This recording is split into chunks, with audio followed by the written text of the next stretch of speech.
श्री शिवाय नमस्तुभ्यम। आज हम सब सोमवार व्रत कथा का श्रवण करेंगे। भगवान शिव शीघ्र प्रसन्न होने वाले और बहुत ही भोले स्वभाव के माने जाते हैं, इसलिए तो उन्हें भोलेनाथ कहा जाता है। माना जाता है कि शिव जी को प्रसन्न करने और उनकी कृपा पाने के लिए किसी कठिन अनुष्ठान की आवश्यकता नहीं होती है। वो अपने भक्त की सच्ची श्रद्धा से की गई आराधना से खुश हो जाते हैं। सोमवार का व्रत रखने व सोमवार व्रत कथा का श्रवण करने से उनकी अपार कृपा प्राप्त होती है।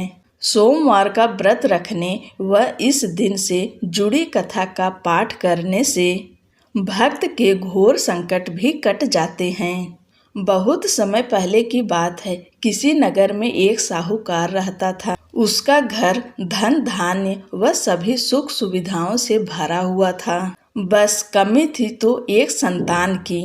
संतान पाने के लिए साहूकार हर सोमवार को उपवास रखता था और शिव मंदिर जाकर पूरी आस्था से शिव पार्वती की पूजा अर्चना करता था। उसकी अटूट शक्ति से माँ पार्वती प्रसन्न हुई और भगवान शिव से निवेदन करने लगी, हे स्वामी, आप तो अपने भक्त की पुकार शीघ्र सुन लेते हैं, कृपया साहूकार पर भी दया करें और उसकी मनोकामना पूर्ण करें। माता पार्वती की विनती सुनकर भगवान शिव कहने लगे, हे देवी, हर प्राणी को अपने अच्छे बुरे दोनों कर्मों का फल भोगना ही पड़ता है। यही इस संसार की रीत है। यह सुनकर पार्वती जी साहूकार की मनोकामना पूर्ण करने के लिए शिव जी से हठ करने लगी। बहुत समझाने पर भी जब माता पार्वती न मानी तो शंकर भगवान ने साहूकार को संतान प्राप्ति का वरदान दिया, किंतु उन्होंने कहा कि ये बालक अल्पायु होगा और मात्र 12 वर्ष तक ही जीवित रह सकेगा। उधर साहूकार भगवान शिव व माता पार्वती की बातें सुन चुका था, इसलिए उसे संतान प्राप्ति का वरदान पाने के बाद भी कोई प्रसन्नता न हुई, किंतु वो अब भी पहले की ही तरह पूरी श्रद्धा से भगवान भोले शंकर की आराधना करता रहा। वरदान पाने की कुछ ही समय बाद साहूकार की पत्नी गर्भवती हुई और 9 महीने बाद एक सुंदर बालक को जन्म दिया। जब बालक 11 वर्ष का हुआ तो साहूकार ने उसके मामा को बुलाकर कहा कि इसे काशी पढ़ने के लिए ले जाओ। तुम लोग रास्ते में यज्ञ व दान पुण्य करते हुए जाना। ये कहकर साहूकार ने उन्हें खूब धन देकर विदा किया। इधर काशी प्रस्थान के बाद मामा भांजे एक गांव से गुजर रहे थे।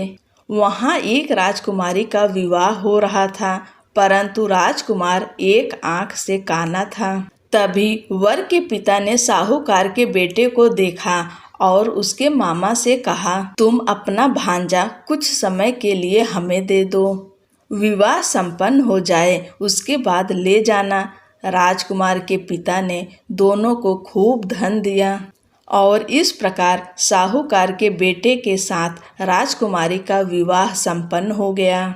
साहूकार का पुत्र बड़े ही ईमानदार स्वभाव का था, इसलिए उसे जैसे ही अवसर मिला उसने राजकुमारी की चुन्नी पर लिखा कि तुम्हारा विवाह मेरे साथ हुआ है, किंतु जिस राजकुमार के साथ तुम्हें भेजा जाएगा वो एक आंख से काना है।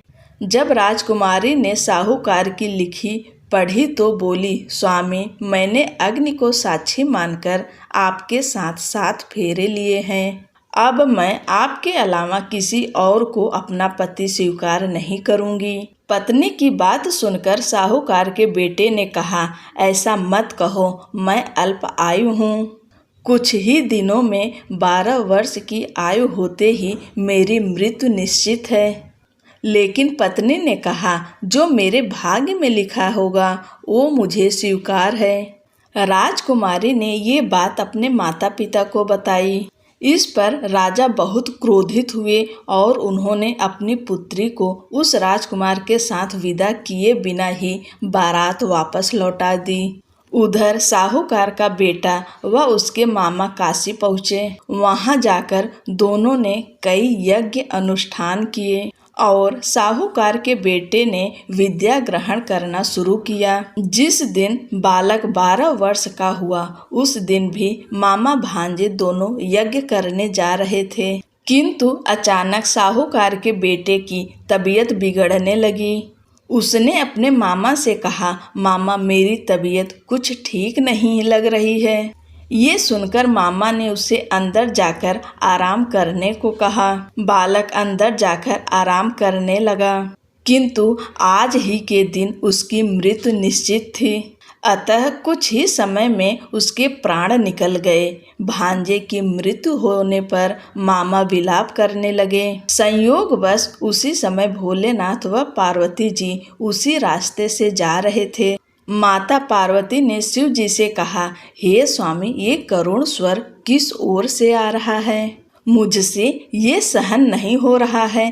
कृपया आप इस व्यक्ति के कष्टों का निवारण करें। माता पार्वती की विनती सुनकर जब भगवान शिव मृत बालक के पास पहुँचे तो देखा कि ये तो उसी साहूकार का पुत्र है जिसका जन्म मेरे वरदान स्वरूप हुआ था और अब इसका जीवन पूरा हो चुका है। माता पार्वती दुखी होकर कहने लगी, हे प्रभु, इस बालक को मृत देखकर इसके माता पिता वियोग में अपने प्राण त्याग देंगे, इसलिए कृपया आप मेरी विनती सुने और इस बालक को जीवन दान दें। पार्वती जी के निवेदन पर भोलेनाथ ने उस बालक को जीवन दान का वरदान दिया।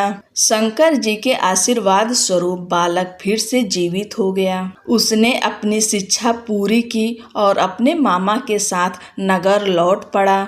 दोनों चलते चलते उस नगर में पहुँचे जहाँ राजकुमारी के साथ बालक का विवाह हुआ था। वहाँ पहुँचकर उन्होंने एक यज्ञ का आयोजन किया जिसमें उस नगर के राजा यानी राजकुमारी के पिता भी शामिल हुए।